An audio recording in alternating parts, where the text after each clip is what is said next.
So the session is going to start, the final session.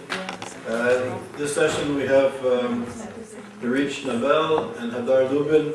Hadar Lubin will be speaking first, and her topic, or the title of her presentation is Trauma in Disguise, Antisemitism. Hadar is an assistant clinical professor in the Department of Psychiatry here at Yale University within the School of Medicine, and she's the director of the Post-Traumatic Street Center here in New Haven, Connecticut. Sorry. That's a Freudian slip. The street, but we get stress too. Post-Traumatic Stress Center. It's a center here in New Haven. She received an MD from Albert Einstein College of Medicine, and she's certified by the American Board of Psychiatry and Neurology, and is a licensed physician here in Connecticut. She developed publications dealing with developed women's trauma program, and has written extensively on treatment in post-traumatic stress disorders. So it's really an honor that you're here. Thank you. Thank you. Well, I got the core group that are willing to stay the whole day and listen to us talk. So it's terrific, because I think it will be a good dialogue. We all heard tremendous perspectives on how to think about anti-Semitism, and I believe we all been humbled of the enormity of the subject and how you really can even start to think about how you can really combat it. What I would like to introduce today, granted the topic of the conference today, to take a psychological construct to have an understanding really in how anti-Semitism really plays out when it is targeting the individual or even the larger group. And I would like to borrow the trauma construct to offer that as a model to understand really how anti-Semitism affects the person, and therefore as we have that particular perspective to maybe start thinking about ways to attend to the consequences of anti-Semitism as it plays out within the individual and maybe even collectively, if you will. Maybe even to kind of acknowledge that it would be nice if we can eradicate trauma in the world. We know we can't, given all many perspectives that we heard. However, if you have a better understanding of how trauma plays out, you can start think of the small ways and in due time maybe larger ways to really affect how it is affect our milieu, our society at large. So I'm just borrowing a construct, and I'd like to go over it with you. Why should we talk about trauma when we think about anti-Semitism? Well, like trauma, anti-Semitism causes physical and or emotional harm. It leads to a sense of helplessness. It usually causes some kind of muteness to the person who experiences it, therefore to the group who experience it. It evokes fear. That's the vehicle for which the interaction takes place. It involves a power differential that makes it very clear who is in charge and who has the control. In the language of trauma, the perpetrator, of course, is the agent of control, and the victim, or target, if you will, is the helpless one. Its effects, anti-Semitism, reverberates throughout life, and I would say throughout history, as we saw and heard today. It overwhelms the person's capacity to respond. The response of freeze and shock is very common, and that may even explain in small ways why there aren't very effective responses to anti-Semitism, because by nature it really freezes the potential for response and creates a psychological state of shock. What are the common responses of the victim to the traumatic effect or of the recipient of anti-Semitic event? And I'll just read through and go over in more details. Avoidance is a very common one. Silence, shame, and humiliation. We heard a little bit about differences of how those affect a person. Self-blame and guilt, sense of inadequacy, and heightened anxiety. Commonly manifested in constellation of symptoms. Some, I know, early presenters spoke about post-traumatic stress disorder. Avoidance. Often as a form of withdrawal from activities or places associated with the experience. We heard quite commonly growing up in Israel that Holocaust survivors said, "I'll never go back to Germany."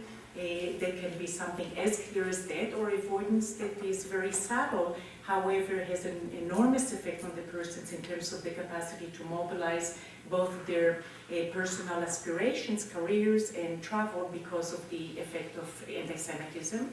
Avoidance of people or social settings associated with the experience. A therefore increased sense of isolation or insulation, which supports the notion that the group becomes very insulated and more easily targeted as a result, and it denies quite often the experience of distress, so there will be a minimalization of the effect. The silence, not reporting to authority. I do a lot of workshops in confronting anti-Semitism with middle school age kids and their parents. And quite often you hear that the events occur, but there will be no report to the authority, the local authority and the larger authority, and not communicating the event to friends or family, and minimizing the effects of the experience. Oh, it was just words. It really didn't bother me. I know that you don't understand, they are ignorant. And hide the Jewish identity. Quite often people will say, you know, I will never go with the Star of David in certain places, I'll put it under my shirt, or you'll not even admit that you're Jewish in certain circles because of that. So the loss of pride of the association. Shame and humiliation, attributing the experience to oneself rather than to the one who delivers it, namely the perpetrator. Being singled out or put down. The experience of helplessness leads to shame on its own right. There is a sense that I was not in charge of what happened, I feel weak as a result of it. Feeling bad about being Jewish. So the eroding in the sense of pride of the origin or the ethnic origin. Some anti-Semitic experiences are humiliating. The actual event itself can be humiliating. Being self-shame and self-blame and guilt. Being self-critical of the way you responded. As I said before, quite often the initial response is of freeze, of shock, so it is not going to be well articulated and thought through. And it is being misattributed as a failure to respond well. There's an attempt to find control in an out-of-control situation. So it's not possible, and it leads to a sense of guilt, or even more so, I called for it. There is something that I did, not only that others blame the victims, in fact, the victim himself or herself will blame themselves. I shouldn't have done that, I shouldn't have shown my yarmulke, I shouldn't have didn't talk about my connection to Israel or whatever that be. Sense of inadequacy. The actual anti-Semitic experience make you feel inadequate. Dehumanization or objectifying experiences linked to a sense of inadequacy. That's the purpose of it. Not only we heard earlier that actually objectifying a person facilitate the capacity of violence and hatred, it actually also makes the person feel inadequate and deserving of that kind of response. As humans, we expect to be in charge of our fate. It's called self-agency. So when an anti-Semitic event derailed that particular trajectory, there is a sense that you're not able to really take yourself in the direction that you thought that you can actually be in charge of. If I'll work very hard, I'll do something very well. That would be interfered if somebody will target you and put you down. It interferes your capacity to do as well as you hoped. The heightened anxiety that I spoke before, fear on itself leads to anxiety. Avoidance heightens the sense of anxiety. In fact, it fuels anxiety. Anticipation of a repeated experience or the anticipatory of the next experience, such as anti-Semitic experience, leads to anxiety. And feeling out of control leads to anxiety. So all ways lead to Rome. and the person is left in a heightened sense of anxiety which interferes to assess and respond accurately at the situation or effectively. So what are the different ways that targeting an individual? It can be overt or covert, direct or indirect, isolated versus in social context, emotional versus physical. The overt one, we've seen a lot of them. A direct remark, you're a dirty Jew, wipe Israel off the map of the world, versus doing something more covertly, being excluded because of Jewish faith. The United Nations makes a lot of decisions that are in being cloaked as human rights, but there is an anti-Semitic charge underneath, for instance. It can be done directly, target you as a person or cartoon, saying this is how a Jew looks like, versus making comments about Jews in general. Get so Jewish, or incitements and educational material that is actually quite common today, even in an institutionalized way in art facilities where the kids are being educated to hate Jews.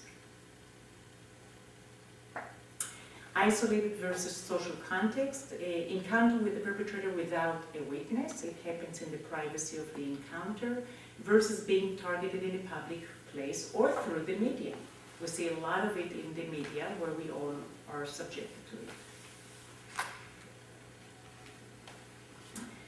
it. Emotional versus physical, humiliating or demeaning remarks about Jews very directly can cause emotional strain, false accusation, demonization, all of those can cause an emotional burden to the person who is being targeted. It clearly can be in a physical manifestation when the person can be attacked or properties, threats of violence. We've seen, of course, the culmination of violence in the Holocaust. So what is the roadmap to empowerment? So what are the ways that presumably, as there is an understanding that this construct of trauma is a useful way to understand how it affects the individual, what can be done to really counter those kind of effects? I'll just read through it. Talk, tell, report, educate others, advocate, and get support. Breaking the silence, you've heard a lot about it. It's simple, but it's very effective. At the moment that something is being articulated, something is being aired out, like in a form like that, there is an acknowledgement that this is something that cannot be ignored. Also, it moves the locus of responsibility from the privacy of recollection to the responsibility of society to be burdened by what's happening. Alert the system and the authority. Any kind of a traumatic event, today I'm talking about anti-Semitism as an example of it, need to be the burden of society. We are members of society, and even though individual may be targeted, the burden lies within society, and therefore any reparation can only occur in social context. Confront rather than avoid. I mentioned before that the avoidance does fuel anxiety, and therefore when I say confront, that's not to mean you have to confront the perpetrator, but confront the effect of the event. Sometimes confronting the perpetrator is a choice, and the confrontation is not with the violence of violence, but in direct dialogue around what happens rather than avoid either thinking about it or behaving in a certain way as a result of it.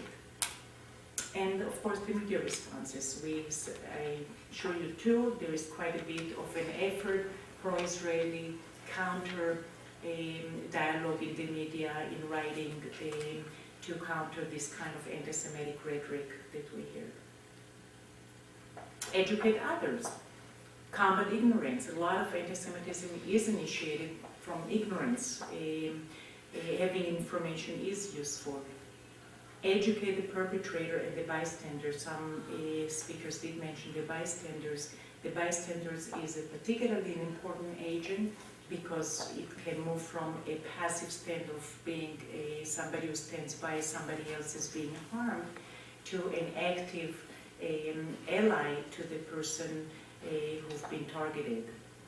Educating the perpetrator is another useful way to really diffuse it.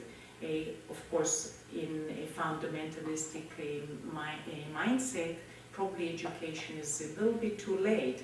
However, there is an education of the media and education of those who are the majority or bystander. Some become collaborators, not that they perpetrate themselves, but they don't stop what is happening, so knowledge can help arrest the process. As I said, knowledge is helpful and a powerful tool. Learn a lot of things that is helpful for a person to counter the effect and locate the fault in the perpetrator.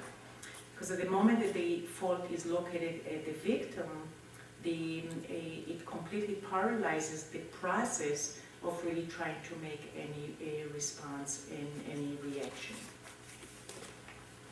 Advocate, help others understand and deal with the problem. Publications, have conferences like that. Empower the person, himself, herself, get involved. And the regaining of sense of control and taking action or becoming an advocate is a position of power and control. Get support. Validating the experience is, again, something that seem to be simple in nature, but very hard to do. Quite often is being ignored. Quite often, in fact, the attribution of the event is targeting the victim again.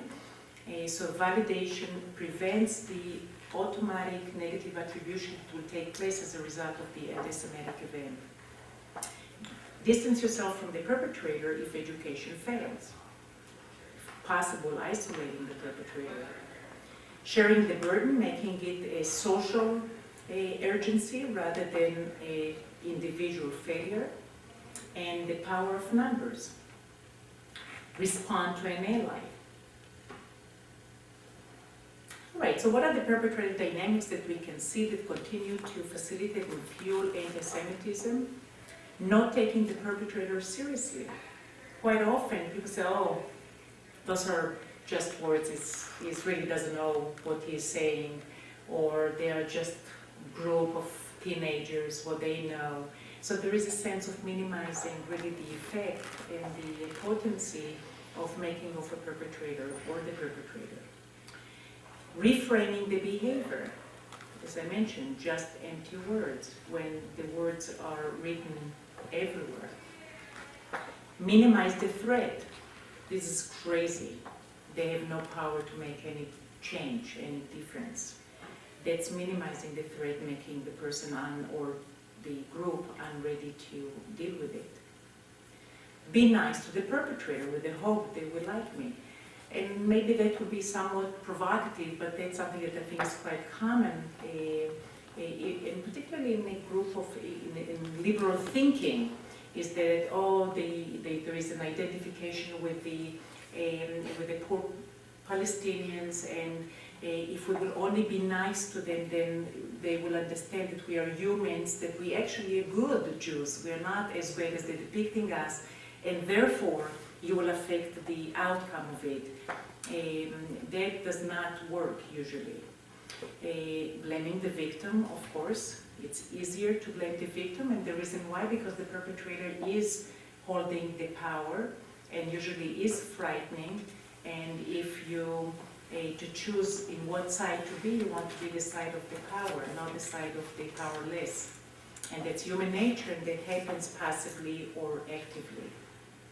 And as I said, ignoring the writing on the wall. So it is very clear that there is a threat, but it's being ignored. Okay, so what are the challenges as we are to encounter or try to combat anti-Semitism? The common one is fear of retribution. That if we will take a stand, we will be targeted as well. Quite often you'll talk to bystanders and they will say, yeah, I knew it was wrong and I wish I could help, but I can be targeted as well. And that could be true for the group as well.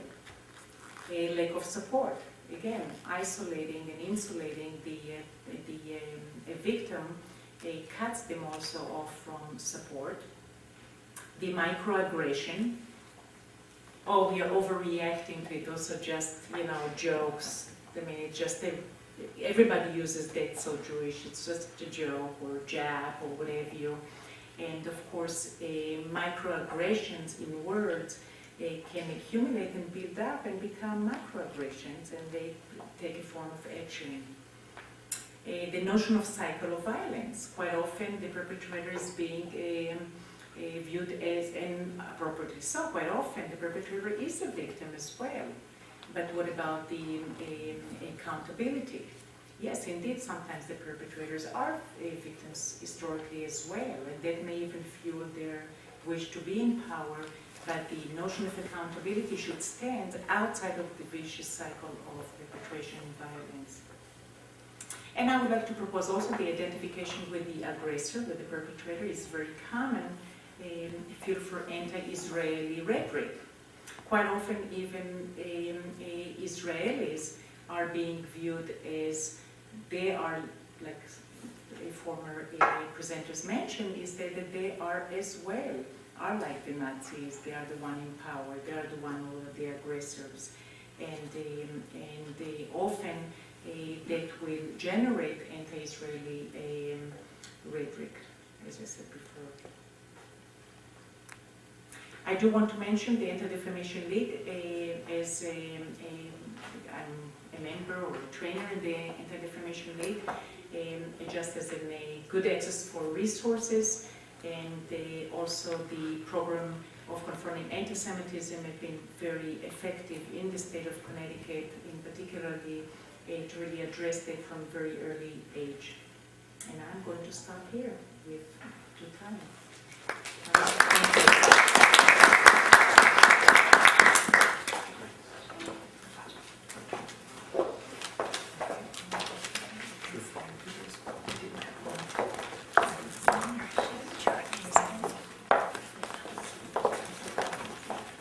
Thank you very much, and we'll just take 2 minutes to set up the next.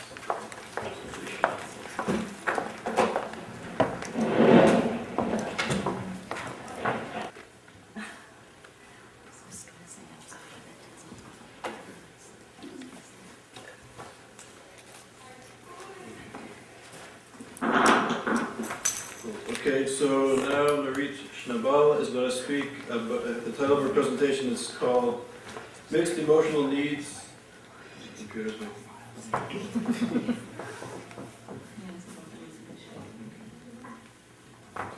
Mixed emotional needs of Israeli Jews as potential source of ambivalence in the response to the Iranian challenge. Narit is a postdoctoral fellow here at Yale University in social psychology, and she's also an undergraduate advisor in psychology at the Open University in Israel. She taught at the Open University in Tel Aviv. She did her PhD in social psychology from Tel Aviv University, as well as her master's in social psychology and her BA in psychology, all at Tel Aviv University. So it's an honor that you're here. Thank you. First of all, I would like to thank you for organizing this conference, which was very interesting and important. And as Charles said, I will speak about the emotional needs of Israeli Jews, so I'm a little off topic. I won't talk about anti-Semitism. I'll begin by presenting the needs-based model, a theoretical model that I developed together with Arya Nada from Tel Aviv University. And I will present experimental data that examine the emotional needs of Israeli Jews in 2 different contexts of intergroup relations, the relations with the Germans and the relations with the Arabs in Israel.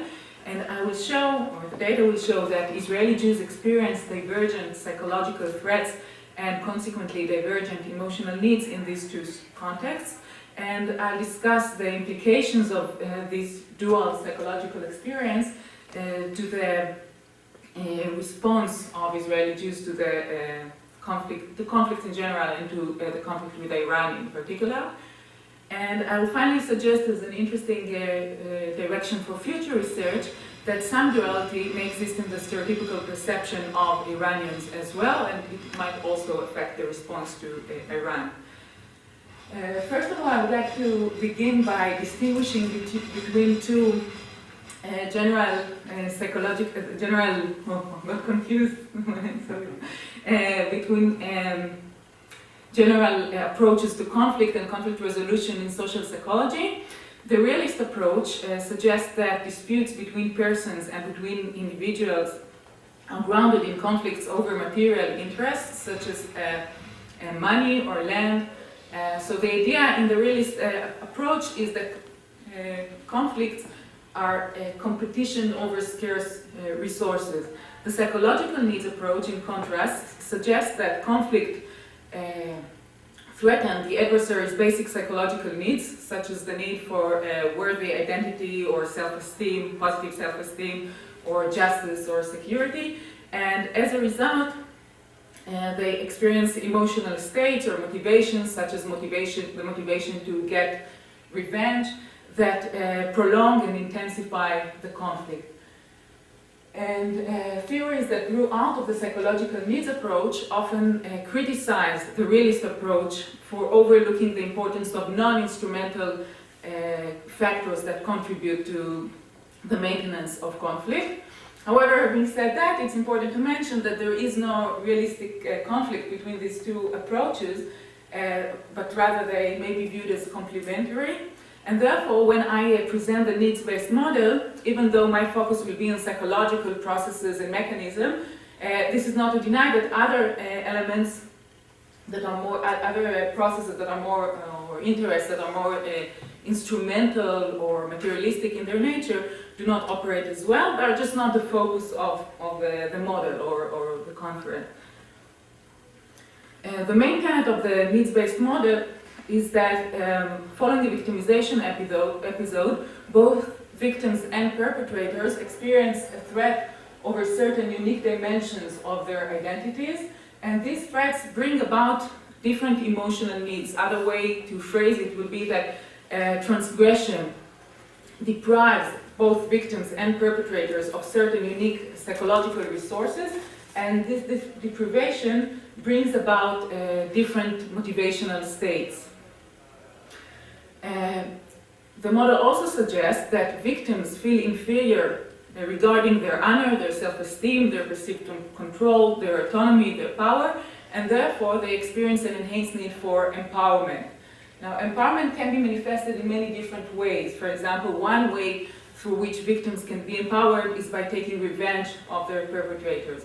Another way is by having the perpetrators acknowledge the injustice caused to the victim, because such an acknowledgement serves as an admission of owing a moral debt to the victim, and this in returns control to the hands of the victims and empowers the victims. Perpetrators, on the other hand, do not suffer from loss of autonomy or power or control, but they do suffer from moral inferiority, and they may also feel, although not always, guilt or remorse, and these emotions actually stem from their anxiety over social exclusion, because the social sanction upon those who deviate from the group's norms or violate the moral standards of the designated moral community to which they wish to belong is their social rejection. Think, for example, about the embargo over South Africa. This is an example of a social rejection, social exclusion. And therefore, perpetrators are said to experience an enhanced need for acceptance. And again, acceptance can be manifested in several ways. One way through which it can be, they can feel reaccepted is by having the victims express empathy and understanding of the circumstances that compel them to act in an unacceptable manner. And using the terms of Erwin Staub that you mentioned earlier, this rehumanized the perpetrators. The idea that empowerment and acceptance are two basic human needs or fundamental emotional motivations or dimensions of identity that can be manifested in many different ways is reflected in many theories. I'll just mention a few. Bennis and Shepard talk about dominance and relatedness as two basic motivations of group members. Resources theories, a theory that categorizes different resources that are exchanged in social interaction, mentioned status and love. Other theories speak about respect and liking, and it is easy to see how these concepts correspond to empowerment and acceptance in the needs-based model. And there is also the work of there is also the model of stereotype content that Peter mentioned earlier, that suggests that most stereotypes can be captured by two dimensions, respecting or competence and warmth, that reflect feelings of respect or disrespect on one hand, and liking versus disliking on the other hand. And there is also work suggesting that these two dimensions are often negatively correlated. So some groups, like Jews, for example, are likely to be perceived as highly competent, but not very warm or low on the warmth dimension. So just to summarize the main argument of the needs-based model, the idea is that the threatened dimension of identity for victims is their sense of power, and therefore they experience an enhanced need for empowerment, and that the threatened dimension of identity for the perpetrators is their moral image, and therefore they experience an enhanced need for acceptance. And the model also suggests that satisfying these emotional needs through mutual interaction can improve intergroup relations, but this will not be the focus of my talk today. Instead, I will move on to discuss the findings of two experiments that we conducted within our work on the needs-based model, and they examined the emotional needs of Israeli Jews in two different contexts of intergroup relations, the relations with Germans and the relations with Arabs. And these experiments inform us on the basic emotional needs experienced by Israeli Jews, and may therefore throw light on the psychology of their or our response to other conflicts as well, including the conflict with Iran. The first study focused on the relations between Jews and Germans. We had Israeli Jews and Germans as participants, and each participant was exposed to two speeches allegedly held by an outgroup representative. So Jews were exposed to messages conveyed by German representatives, and Germans were exposed to messages, speeches held by a Jewish representative. And the main message conveyed in the speech was either the empowerment or the acceptance of participants in groups. And it's also important to mention that the messages were identically phrased for both groups. So the acceptance speech conveyed the message that we should accept the Germans or the Jews. It is not easy for them to live with the past. And the empowerment message conveyed the idea that we should cherish the contribution of the Jews or the German to humanity. It is their right to feel strong and proud in their country. Our dependent measures were a moral image and sense of power that were measured prior to the exposure to the speeches, and following the speeches we measured the perceived positivity of the messages. For example, we asked participants which message they preferred, and positive outgroup orientation. For example, we asked them, how does this message make you perceive the outgroup? And the results showed that in the context of the Second World War and the Holocaust, Germans suffered from a threat to their moral image. Their moral image was lower than that of Jews, and Jews suffered from a threat to their sense of power. And furthermore, Jews perceived the message of empowerment as more positive and had a more positive outgroup orientation following it, because this message satisfied their need for empowerment in this context. In contrast, Germans perceived the message of acceptance as more positive, and they had a more positive outgroup orientation following it, because the message of acceptance satisfied their need. The second study used exactly the same experimental paradigm, the same procedure, design, dependent measures, but this time in a different context, in the context of, in the general context of the relations between Arabs and Jews in Israel, and specifically in the context of the Kfar Qasim massacre. And in this massacre, 43 Arab civilians were killed by the Israeli border patrol, by the Israeli Jewish border patrol. And so Jews were in the social role of perpetrators and Arabs were in the social role of victims. And again, each participant was exposed to two types of messages. The message of acceptance conveyed the idea that we should accept our brothers, the Jews or the Arabs. It is not easy for them to deal with their emotions following the massacre. Whereas the message of empowerment conveyed the idea that we should acknowledge the right of Jews or of Arabs to live in respect and to feel strong and proud in their homeland. And the results show that in the context of the Kfar Qasim massacre, Jews suffered from a threat to their moral image. They had a lower moral image than Arabs, and Arabs suffered from a lower sense of power than Jews. Furthermore, in this context, Jews perceived the message of acceptance as more positive and had a more positive outlook orientation following it, and Arabs perceived the message of empowerment as more positive and had a more positive outlook orientation following it, because the message of acceptance in this context satisfied the emotional needs of Jews, and the message of empowerment satisfied the emotional needs of Arabs. So, taken together, these studies show that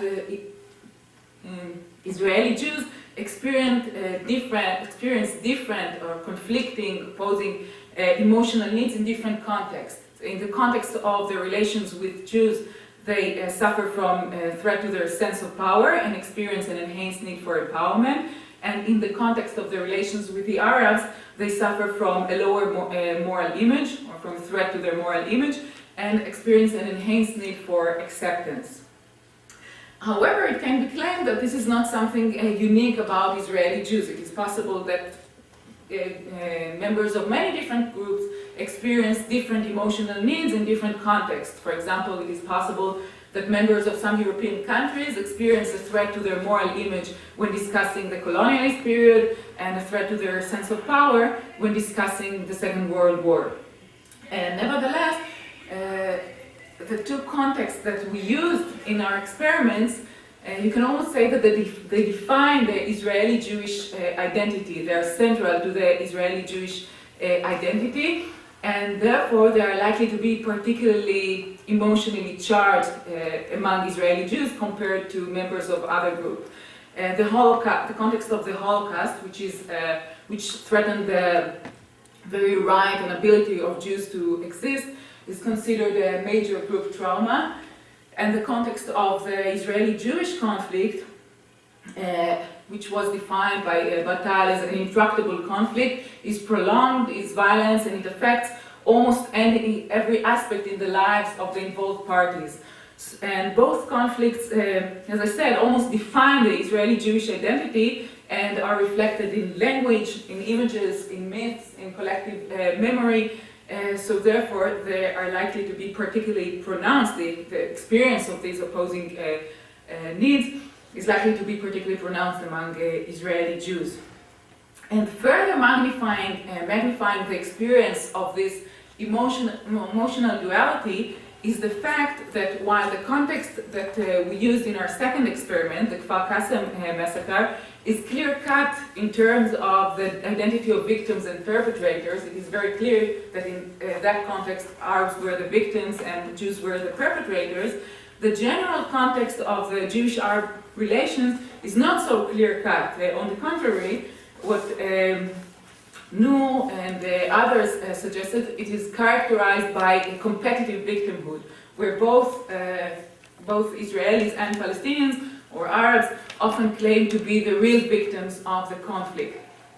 And consequently, Israeli Jews experience divergent emotional needs even within the context of Jewish-Arab conflict. So even when relating to that context, they are likely to experience divergent and different emotional needs. And to illustrate this, I see, okay, just stop. I'll explain. She was put to the hospital, mutated in the back, with no chance of saving her. She was gone through 5 operations. The leg at the moment, her left leg is paralyzed with 2 of the nerves. Her pelvis was broken, it's not been reset. Both legs were broken, teeth were knocked out. But to walk, I can't dance. Can't go out with my friends like I used to. I'm very limited because I need everyone's help to do things. I can't go to the bathroom by myself. So I don't think it's fair.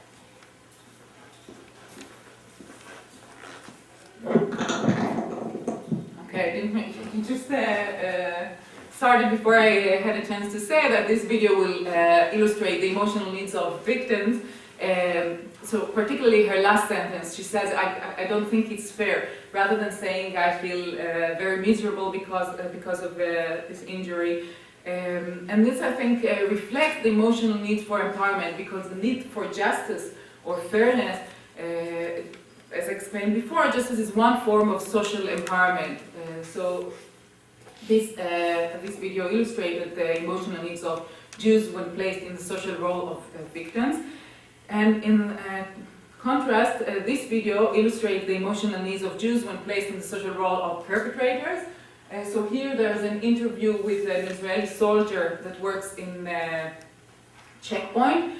I don't know how familiar you are with what the checkpoints are. The checkpoints are physical barriers that were built following the Second Intifada, and the Israelis view them as protecting those who wish to harm the country from entering it, and the Palestinians view them as violations of their basic human rights for transportation. So this soldier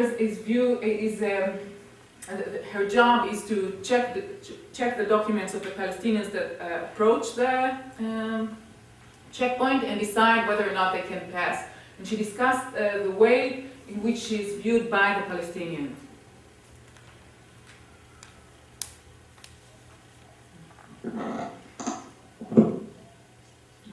Hard to hear.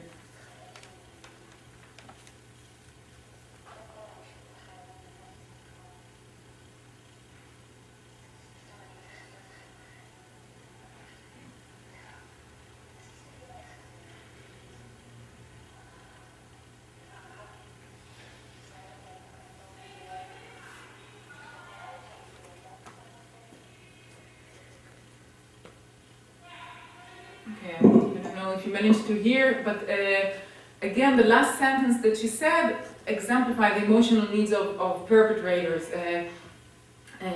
She said that she wants to show that she's just a human being, she's a human being after all, and this reflects the emotional need for rehumanization, using Staub terms, or reacceptance. So, in general, I suggested that Israeli Jews experience divergent emotional needs, and the question is, what are the consequences of this emotional pendulum, this psychological duality, to the response of Israeli Jews to the conflict with Iran? So first of all, the experience of this duality raises the political dilemma, or intensifies the political dilemma of which threat is more crucial. So on one hand, we have the threat that is illustrated here. You see, these are stamps, official stamps of the Islamic Republic of Iran, and they show guns, weapons pointing at the map of Israel or at Jerusalem. And here the threat is very clear. The threat is to our sense of power, to our sense of autonomy, existence, and control. So this is one type of threat. But at the same time, you can see here the other representation of the other type of threat. And this graffiti, one is from Europe, one is from Australia, equalize the Star of David to the swastika. So the threat to our moral images is very clear. That the idea is that Jews are Nazis. So as Israelis, we have to decide which threat is more crucial, which one should we address first. Should we first should we give higher priority to taking care of the problem with Iran and restoring our sense of power, or should we give higher priority to taking care of our moral image, the way we are perceived in the world, in order to avoid social rejection or social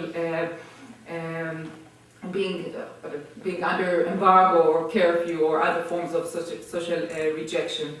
And different group members, different Israelis are likely to come up with different answers to these questions. So, for example, right-wing supporters might experience the first type of threat as more important or more crucial, and left-wing supporters are likely to experience the second type of threat as more crucial.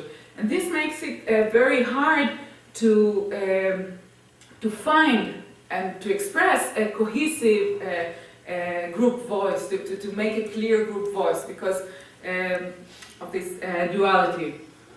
The second consequence is what might be referred to as the damned if you do, damned if you don't trap in Israel's foreign relations. Each form of response to this threat is likely to satisfy one need at the expense of the other. So if we take care of the threat on our sense of power, we're likely to experience an intensified threat to our moral image. But on the other hand, if we decide not to refrain from attacking Iran and then to respond to the threat on our moral image, to avoid threatening our moral image, then we are likely to experience the threat to our sense of power more intensively. So there is an inherent trap regarding Israel's response. Another consequence is based on the theory of ambivalence amplification, and this theory suggests that when we encounter an ambivalent situation, a situation that evolves, that gives rise to different needs or psychological elements within us, our final response will be amplified because the energy from one psychological element will be drawn to the other element, and I think in Freudian terms it is called a reactive cathexis or reactive displacement of cathexis. Right? But the idea for social psychologists is that the response is amplified. So, for example, there are experiments showing that when we face a person that belongs to a stigmatized group, for example, a disabled person or a minority group member, we feel on one hand aversion and on the other hand sympathy. So we have an ambivalent response.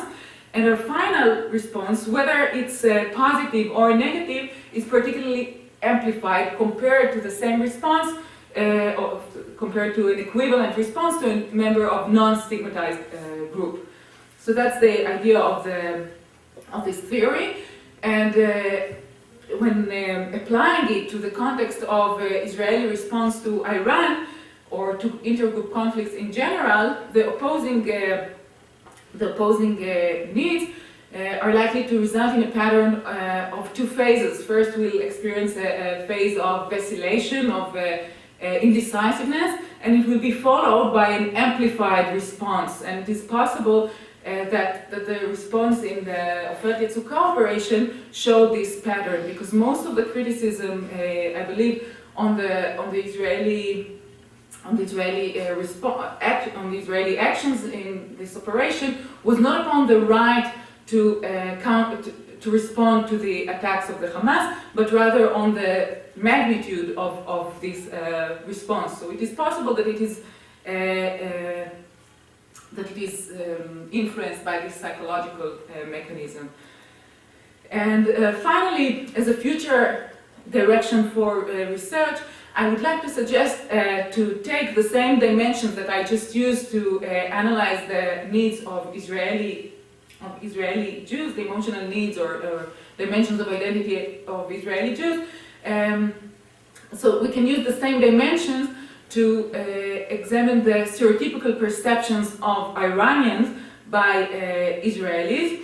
And as I mentioned before, the dimensions of power and morality, or empowerment and acceptance, highly correspond to the sort of content model that Peter presented earlier. And this model suggests that when people meet others, they want to know what the other's goal will be vis-a-vis the self or in-group, and how effectively the other will pursue these goals. That is, perceivers want to know the other's intent, positive or negative, and capability. These characteristics correspond to perceptions of warmth and competence, respectively. And I also mentioned the work of Judd and colleagues that show that these dimensions are often negatively correlated. So, for example, the stereotypical perceptions of Germans will be as very competent, but not very warm, or not very moral. However, I would like to suggest that Iranians may be stereotypically perceived by Israeli Jews as low on both dimensions. So regarding the warmth dimensions, it's pretty straightforward. The negative intentions of Iran towards Israel were explicitly expressed. So this one is pretty clear.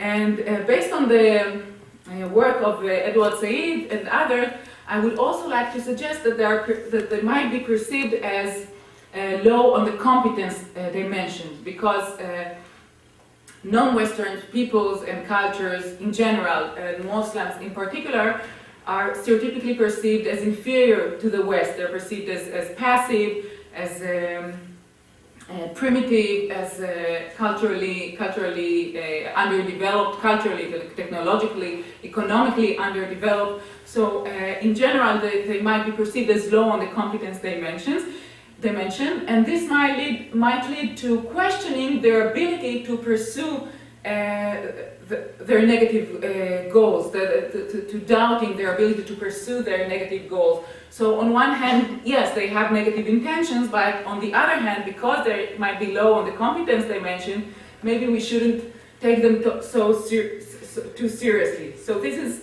another form of ambivalence or duality in the Israeli response to Iran. So to summarize my argument, I suggested that Israeli Jews who continually face threats to both their collective sense of power and their moral image have opposing emotional needs, resulting in experiencing a psychological duality. And there might be some duality in the stereotypical perceptions of Iran by Israeli Jews. And this results in an ambivalence that affects the response of Israeli Jews to the conflict with Iran.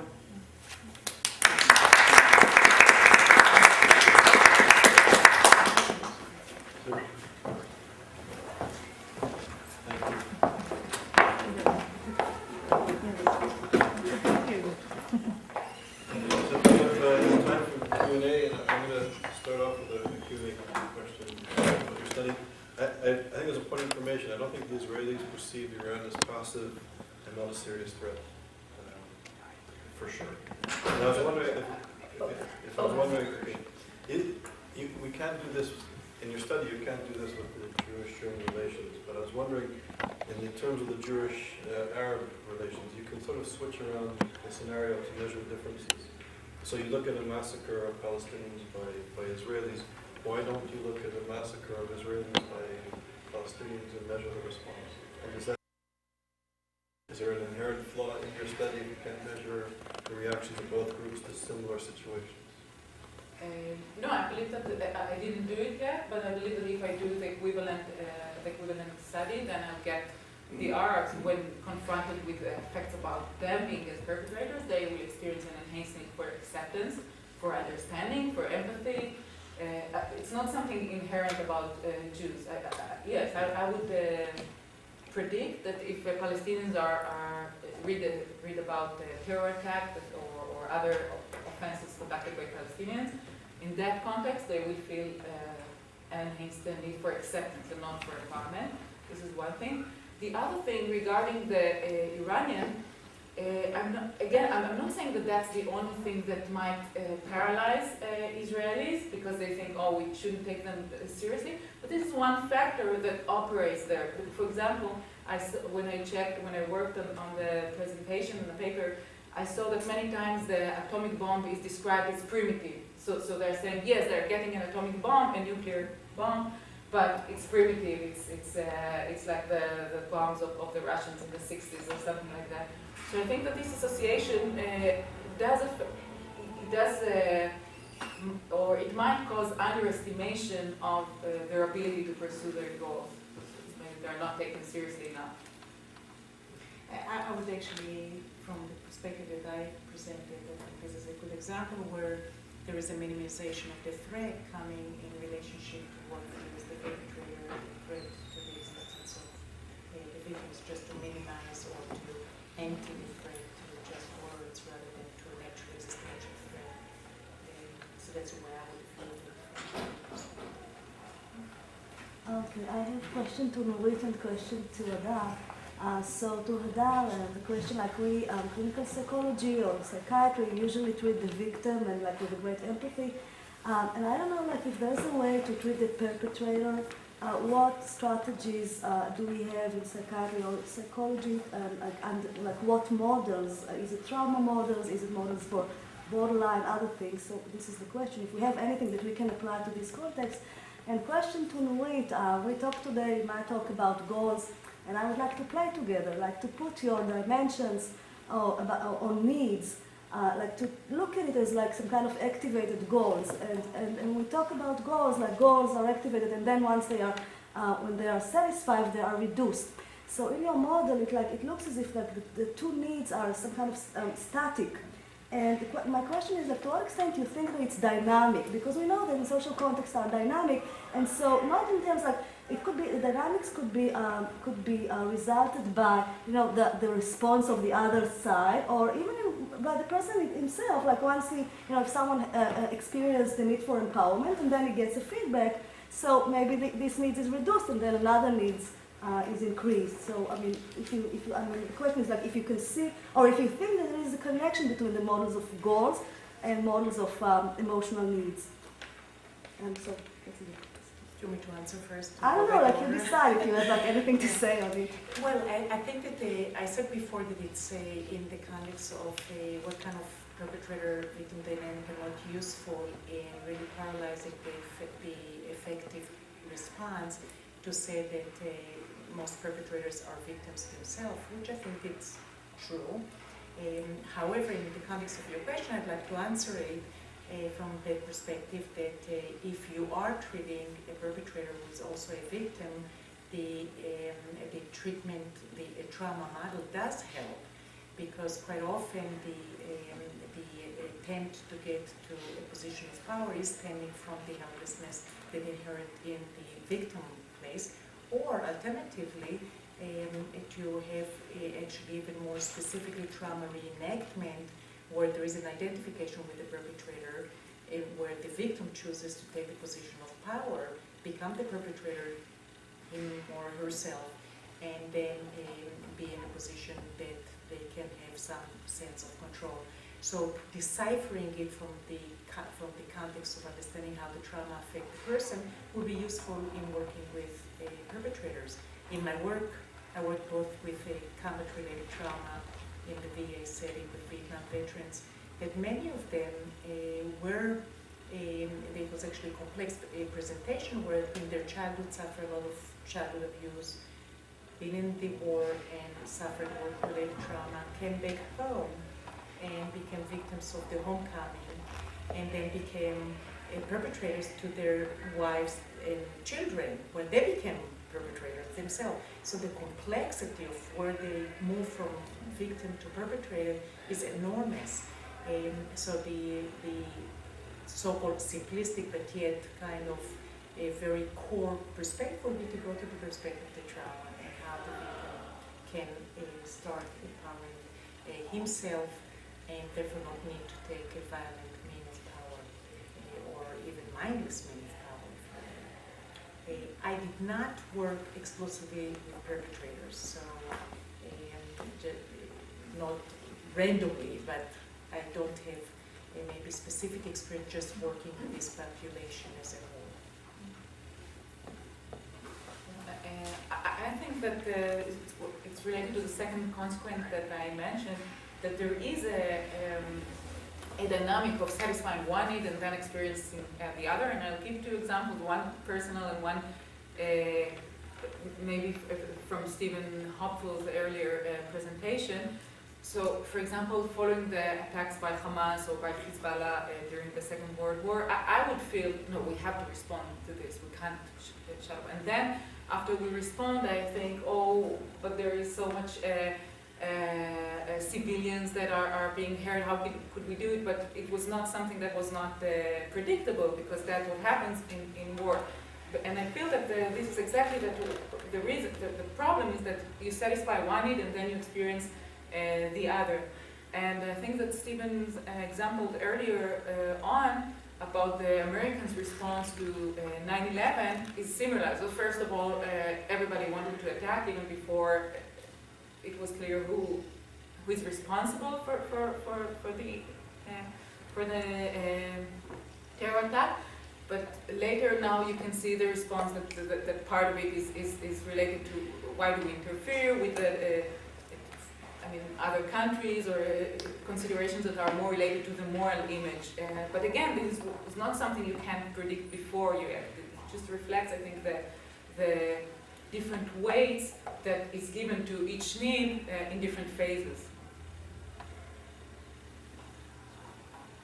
I have a question for you, which is that it seems to me that when you perpetrate an atrocity of some sort, you do it in a socio-political context, and that the existence of some needs that you find in a study done in Israel or in a Western democracy with Western values may be very different than the needs that you would find in the Muslim world or in some non-Western society, which may not share the same values, etc. First of all, one person's perpetration of an atrocity may not seem like perpetrating to somebody else, and it may be that Israelis are very sensitive to the bad things that they're forced to do. It may be that Americans would be the same way, but it may not be. Now, you have rather small effect sizes in your studies based on stimulation of a priming that occurs before it. It seems to me that you really can't say much of anything at all about what's going on psychologically outside of the context in which you did the research. And I was wondering what you would say about it. I have a couple of things to say. First of all, I didn't get into it because I didn't want it to be too much in detail, but our idea is, sometimes I use the term morality, but our idea is not about sense of morality, inner sense of morality, but rather about moral image. Because I think that the threat to perpetrator is the threat of social rejection. So it's not so much whether they feel that it is right or wrong, but rather whether they feel that what they did is perceived by others as right or wrong. So this is one distinction that I speak. By others in their culture, or by others? Okay, that relates to a different question. Who is so my answer usually is significant others, but then the question is what significant others might mean, and that's another question. And also you mentioned the effect size are very small, and it's true.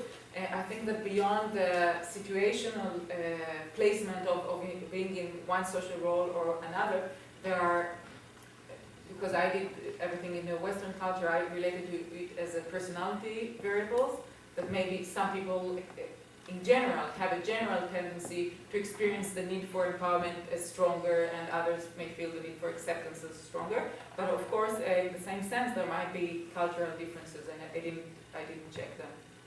It's true. I mean, an example of that might be, say, honor killings. If you were to look at, killings of daughters or sisters who have been felt to disgrace the family. I mean, there the social context would be everything, even in terms of whether you experienced yourself as the perpetrator or the victim. In Arab cultures where a woman may get killed for dishonoring the family in some way, even construing that, even each party's construction of who is the perpetrator and who is the victim. I mean, yes, it's clear that one person is killing somebody else, but who has been the victim of the atrocity and what the issues of empowerment or acceptance are would be a totally different context than you would understand it in a Western context. Yeah, although specifically in this context it's a little complicated because one of the arguments is that the family doesn't really see the daughter as the perpetrator, but if they kill the person that violated her. But or even say revenge, avenging. If they take revenge of the guy, then it will start a whole cycle of counter revenge, and so the easiest thing would be just to kill the woman. So that's But the they do blame her as having somehow caused it off. I think there is right. But, or you could put it, well, you could put it in the context of what I was talking about, that, if a lot of these scapegoat ideologies lead to violence, it's, we have been, the Nazi self-image, Mein Kampf, it's, we've been too benevolent, the Germans have been too benevolent, the Jews have stabbed us in the back, they took advantage of us, we're the victims, and I think that a lot of these perpetration acts come out of feeling that you're the victim, and now looking back on it, maybe some people, change their perspective, right? But in the thick of it, if you feel that you've been victimized and you're doing what you have to do as self-defense, and you believe in that justification, then maybe that's different. Sure, right? sure. That's related to Right, yeah, it to is, my it previous is, answer. yeah. That maybe if the Nazis has won, then we would get different results, or wouldn't be able to conduct this study. But the idea is that's why I'm saying I don't think that the Nazis or the Germans felt that they are doing something immorally. But right now, at the time of yes, they realize that their moral image, that there is a threat over their moral image. So whether or not they think they feel guilt. That's why at the beginning I also said remorse and guilt are feelings that we don't get so much, and it's more the impairment to the moral image that raises the fear of social rejection. Right, and then that's at that point that you said whether who's the other that you care about, because there may be others that you don't care about what they think. Exactly. And whether guilt needs to be involved here, I think is the question. I think it's not. We began with this, but we saw that we just don't get guilt, so that's why we realized that the important thing is moral image, and I agree that because the threat is to a sense of belongingness or acceptance, then it's also important who comprises the relevant designated moral community. That's the term by Tabuchis, sociologists. So of course you can get different responses to that, and they will affect you. More questions to Adar or to Nurit. One question is like, what tools do we have? It's like a follow-up question. What tools do we have to treat people that they don't want to get therapy? I mean, like when someone comes to the clinic and say, okay, I'm suffering, I'm traumatized, so it's easy. But what if we put you in Iran? What would you do there? I mean, it's a hypothetical question. How can we use tools of psychology to, if at all, to intervene in population where they don't think that something is wrong? And the other question is like, I think this panel was really interesting because it's like combines social psychology and clinical psychology, and then the question is like, it looks that like the world is getting crazy, and so the question is like, where is the boundary between stereotype and psychopathology? I mean, because on the one hand we can say, okay, it's a prejudice. On the other hand, when it comes to genocidal threat, it's insane. And so, what answers psychology have to make the distinction, if at all, between the two? I'm sorry, but you're smart. It's just a small question. I think that clearly if somebody comes and seek treatment, you already have an entry, but that does not guarantee that you're going to be able to deliver what is that they are seeking. I think that what can be particularly useful, and that may be also transformed to for a different purpose rather than just a clinical intervention, maybe social intervention, is to have a true understanding as to what are the human responses to it. We may be living in different contexts, but there is some sense of humanity that does bind us all, to our species. I mean, we're not just defined by our cultures and set of beliefs and set of goals and so forth. There is a human perspective that needs to be capitalized on, in my perspective, and that actually the kind of model that we use in our trauma center is to try to depathologize the response to trauma or to any kind of aggression, because it is the human condition that really is a characteristic of the response and therefore of the intervention. So in the clinical setting, you can put it in a paradigm of treatment intervention.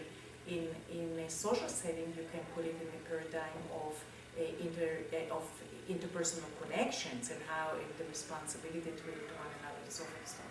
So I think that just understanding how this power differential affects people and the response probably is somewhat universal.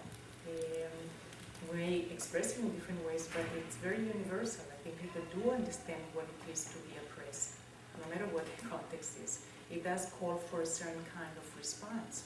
And I think if you can bring it out, that is the beginning, because any healing, you know, in the therapy session or in social setting, needs to be in the context of society. It cannot be in isolation. So in fact, you don't need to have the pathology perspective. Right. I mean, I'm not completely, just as a perspective. I guess I have a less clinical question relating to, as a comment and a question in regard to what Israelis are thinking about Iran. I guess the comment, I just want to broaden the Israelis' look at Iran. We talked earlier really more about the possibility of the nuclear threat, but actually the threat of Iran supplying weapons, which could even be nuclear, to Israel's neighbors are really part of the equation as well. I guess the question I had with that as a background, how do you feel about this last election from the point of view of knowing what is the psychology of Israelis? It was interesting, the rightist parties, got most of the votes, but the two major parties were very close, only one vote between them. So is that suggesting kind of the split of attitudes in regard to Iran? I don't know if Iran was the major, I don't know. But what I feel as a duality or something that is changing in Israeli politics is that on one hand the population becomes more and more supporting right-wing and the way they identify themselves, but on the other hand, if you look at the ideologies of some of this right, as Stephen Hopeful said earlier, there are around 78% people's, right, is that what it says, 78 or 78% percentage of the people support the two-state solution. So, so there is a gap between the practical solutions that people adopt that are more what, if it was 50 years ago, what was considered left-wing, and their self-identification as right-wing.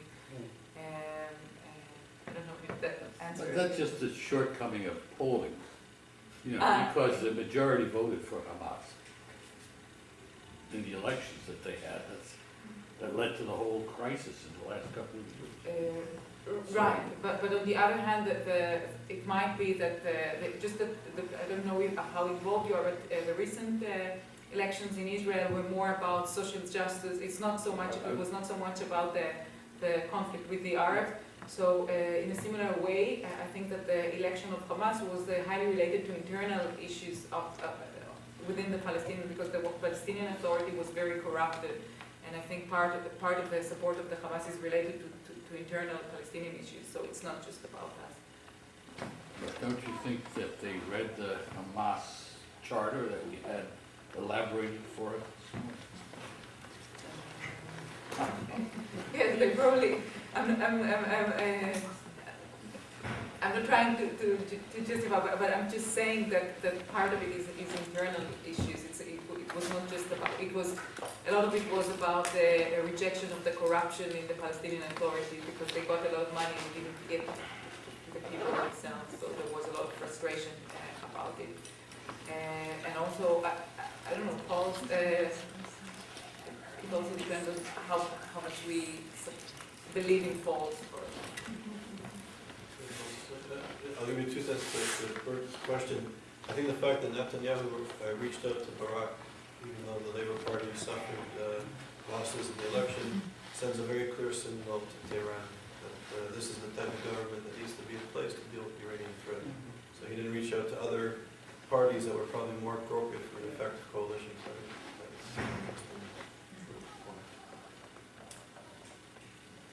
anybody else for a question? I actually didn't have a question about this panel, but as we're closing up and I'm sort of going back to the beginning theme. Okay, so you know what, so I'm going to stop there, and I think we're going to start a roundtable discussion. Oh. I thought maybe we'll just take a 5-minute break, there's still drinks in the back. And if there's no other questions, and then we can have a roundtable discussion starting in 5 minutes. So is somebody anything else? Okay. Thank you, Larry. Thank you. Delve into issues of anti-Semitism with a focus on psychology, social psychology, psychiatry. I think it was helpful. I remember I used to have a supervisor who used to tell me that I wasn't focused enough on my research, and I'd make little marks all over the world, and the idea was to drill a hole deep and hit oil, and then the oil would come up over the earth. So I think in a way we focused on a very specific discipline of anti-Semitism. I think it was fruitful. So thank you. Saying there's oil in Israel now? Apparently there is. I just read that they have enough natural gas now to be self-sufficient. But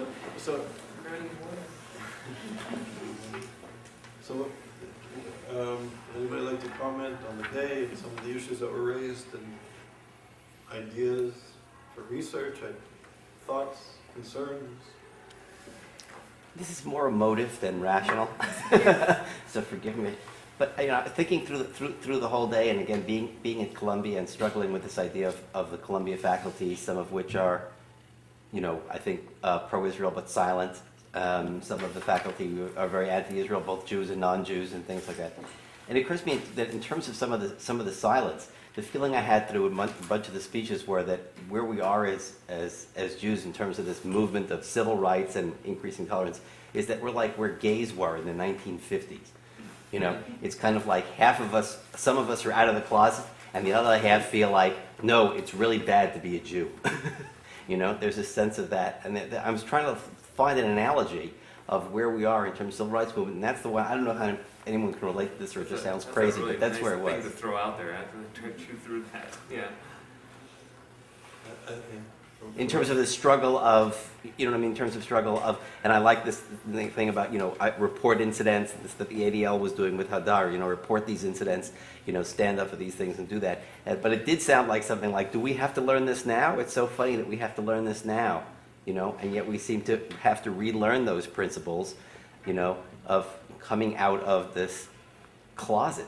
And and it also reminded me, another emotive thing is that I have never done it, but for about a year now, I've had this fantasy of showing up to work wearing a yellow star which says Zionist on it. So it's sort of the atmosphere. I guess it's just that atmosphere that I grew up in Columbia, and it's an institution that I really loved, and now it's a place in which I actually feel like I'm the outsider, I'm the closeted one. And it's a very unusual thing. This reminds me of, do you know the book, maybe you're interested in it, by John Stratton, Coming Out Jewish? He writes as an Australian academic. He wrote that, I think, in '98. He writes about all those issues, being in academia and surrounded by liberals. Title again? Coming Out Jewish, Thank you. John Stratton. Thank you. And also, It goes with your Vic Seidler wrote metaphor. something similar at Goldsmiths. Vic Seidler he became a professor at Goldsmiths College in social theory. His speech, his inaugural lecture, which was it's a very prominent thing at Goldsmiths College, was he came out as a Jew in his lecture. It was very moving and very troubling at the same time. What's this show? Victor Seidler is a serious social theorist. I think for me, one of the solutions would be to have more data on it. I always feel better to speak about things when I have data. So, for example, I often feel that violations of human rights by Israel receive much more attention by the media and much more much more responses like demonstration than violations of human rights in other places. But if I had data showing that, just quantitative data, I would feel, because it's something, for example, I wanted to write in the chapter, but because I wanted to say, we experience the emotional needs as, we have a particularly emotionally charged response to this need, but also the world responds in a way that is very emotionally charged to everything we do, like the mirror of it, but I didn't have any data on it, so I don't know, maybe there is and I'm just not aware of it, but for me, one of the things to expose, of the ways to expose these biases is by just having research on it. So Charles, could you guys serve sort of as a resource of that? So people could sort of send in questions, say, here's what I need, you know what I mean? People could sort of send in things to you, because you have access to so many scholars. Here's what I need to understand in order to make this argument. I need this, you know, kind of a virtual discourse. Yeah, there's two things. I think there's a need for maybe a research, it would be very good. People are beginning to look at anti-Semitism on campus, but also maybe anti-Semitism among the academy, among scholars. And this feeling that you articulated, I'm sure you're not in isolation. It would be interesting for maybe a social psychologist to do actually a proper, high-caliber, you know, study on the American academic scene in terms of these issues. And that we don't have the resources to support it, but we can support it intellectually. But the idea of YIISA will be to become a documentation center and a resource that parliamentarians and scholars can access. This is the next project we're working on. So will be, I hope, within 18 months we'll have this project up and running. Basically, my experience of the day was totally different. Out of all the talks, it was very interesting. But I mean, like, to see that it's not only a problem of Jews. I mean, like we briefly talked about like why we no longer talk about anti-Semitism now, but like after the Holocaust it was very popular, and now maybe it's like we talk about it again. But I mean, like, so this was only brief talk, but then I mean your talk about relational prejudice and your talk that we talked about, like it's more a human problem. And when I talk about the Hamas, so I don't think that it's only a problem of Jews. We see the same dynamics in different contexts, and we now need to apply it in a specific context. But I don't feel some kind of responsibility to say like, we are Jews. How difficult it is to be a Jew, because now I have all this responsibility. I think it's like something that it's an international problem, and we can learn from the experience in the Holocaust, Rwanda, and I think also as a strategy, it's a better way to to be united with other ways, with other problems, with other forms of prejudice, because in that way we gain more power, as opposed to say, well, we are Jews, we are victims, how difficult it is to be Jew, and so on. And I agree that we need to have data. But Jews have been at the forefront of the civil rights movement for the last 30 years. I mean, that's where, you know what I mean, that's where I feel the sense of betrayal, right? I mean, Jews have been at the forefront of the civil rights movement. I myself, you know, was at civil rights demonstrations. I marched against the Klan in New Jersey, for God's sakes. You know, the Klan is in New Jersey. In the late 1960s, I was on the marches that were dangerous to my health, and I marched on them. So it's actually been the last 100 years, but that only adds to your point. I still have the feeling that there is a lack of information in the general public about just what is going on in the Muslim and Arab world about Jews, and I feel that that when scholars get together, they get drawn towards issues that strike me as fairly obscure from the point of view of the political problem that we're facing, and that the solutions that psychologists are likely to come up with, they all are, well, maybe after we get more data and the theory gets developed, and 100 years later, maybe we'll have an intervention that might be likely to work. Whereas I feel the proper role right now for scholars, maybe not for psychologists, but for scholars of anti-Semitism, is to document just what's going on in the Middle East with regard to Jews, and to get the message out there. And the way I see social psychology, or the contribution of psychology and social psychology, is in how to get the message out there. In other words, how not to find out about, and I'm not denigrating any of the theoretical work on anti-Semitism. I think there is merit to it. I read it, I've been consuming it, producing small amounts of it for years, but I think that the political problem can't wait for the research problem. And particularly if we look at the reward structures of the various disciplines, they don't reward the type of research that I'm talking about. They reward the type of research which ends up building theoretical models, and this is not just in social psychology or in psychology, but they don't, in history they reward focusing on a very, very small part of the problem from years ago.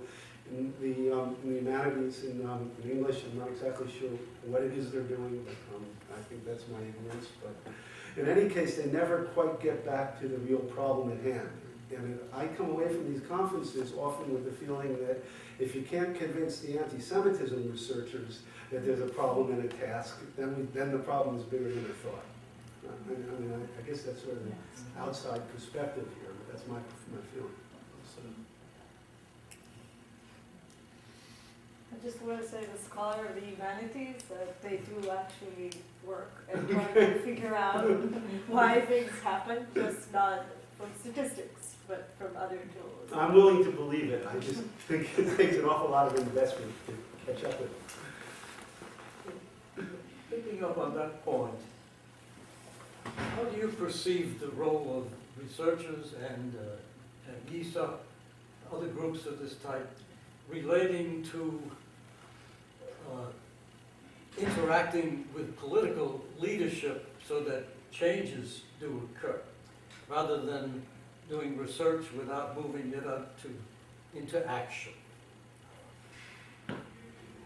So, I think Henri Bernard Levy said it very well when he said that the role of an intellectual or a scholar is to shine light where there's darkness.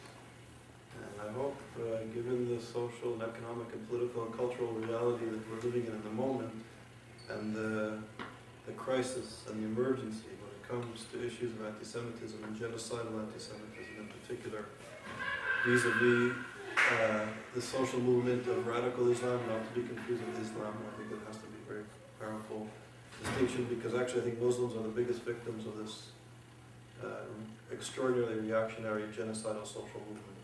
And the role I think we're playing is, I think, in a way to ring alarm bells, to tell the academy to wake up and to do serious high caliber research into this phenomenon, and to also meet with policymakers and to present high caliber research to policymakers, to leaders of NGOs, and to have an impact.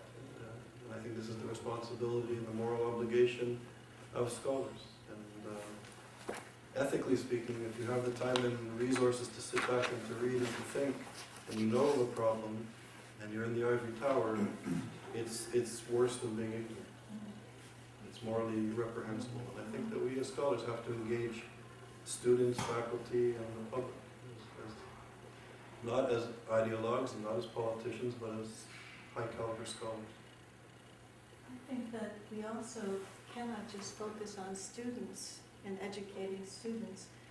Prejudice starts at age 2, by 3, even 4, it's set in a lot of ways. And so you have to try to educate parents, or parents to be, in terms of awareness. And whether it's just Jewish parents as a focus, it has to be much earlier than junior high school. Although it's very effective, but you go home and the prejudices are there at home. Yeah, it's been a challenge for the Anti-Defamation League, because we do now a lot of anti-bullying workshops, and the bullying started pre-K. So we usually target the high schoolers. At that point, it's completely consolidated, and the harm is done and so forth. So it's a challenge how to translate those kind of programs that usually are quite charged very early on.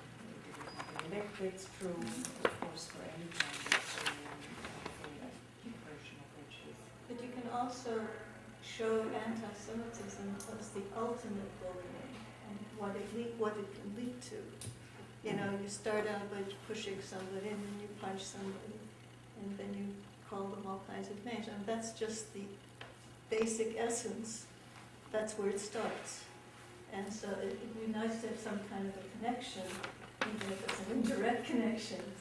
Nadia wants to say something just very quickly. I think YIISA is really, to the scholars who are here, our policy is to be open and inclusive. So if anybody has any ideas for a project and can benefit from being sort of within the umbrella of YIISA, people are very welcome. And the second thing I want to mention, and I'll send emails to the people who presented, I hope that we can create an edited volume of the papers that were presented here. And I think we have good relations with the Yale University Press, and to perhaps create an edited volume. So I'll be in contact with the scholars, and I hope you'll participate in that, because I think the papers are really good and thought-provoking. Awesome. Yeah, I just wanted to react to that the last idea, which is that I think that the educational programs which are geared towards children living in the United States are useful, and I see a very clear function for them. And I've seen kids who've encountered anti-Semitism and they need to know how to deal with it. But I think also I've seen that we have mandated Holocaust education and that I see students who've gone through it and don't even know they've been through it. And those programs have all sorts of issues. One thing is that they don't usually get to the people who need it the most.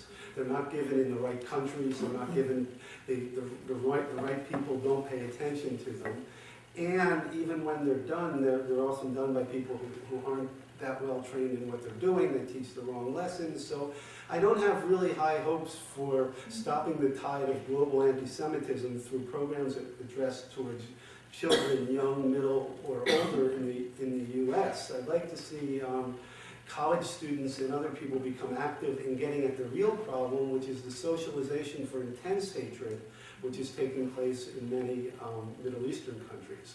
And we don't have any access to that. There's nothing. They're very involved in the counter-education. Yeah. I mean, they do terrific. We should learn from them. Yes, that's I right. mean, we call it propaganda. Yes. They serve their purpose very persistently and very effectively. I think that maybe this is something to have a better understanding how what we view as a propaganda with a negative connotation is as effective in they're very systematic. It's not just some kind of massive violent brainwashing.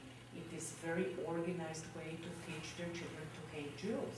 And we need to find a way to educate everybody, not only Jews, how to counter those kind of forces, because they are successful, we are not. It's as simple as that. I really follow what Dan said. I think that this could be a contribution not only to anti-Semitism but to psychology in general, because I looked at programs for prejudice and like we have, like we talk about education and then I really like all this stuff, but the world, I mean, it changed and like it's globalization, we no longer, and we have the internet and the impact of propaganda is tremendous, and we basically in psychology we don't have much tools for intervention using the media. And so I think that this kind of project, it's a real challenge, and we have the notion of non-conscious goals, that it's like experimental notion, but this could be translated to intervention, and I really believe that it's efficient, and it's not done. I mean, the Muslims, they do it fantastically, and we have a lot to learn. And we think that by reasoning, education, I mean, but it's not work. It doesn't work like that. It's like automaticity, and we need to understand that and just to use the same strategy. And because like education is very slow, and we need to do something more immediate and like more, It was like Israel Jews had a positive reputation, I guess, after the 6-Day War, and then maybe since then it's just kind of been people that have kind of just let it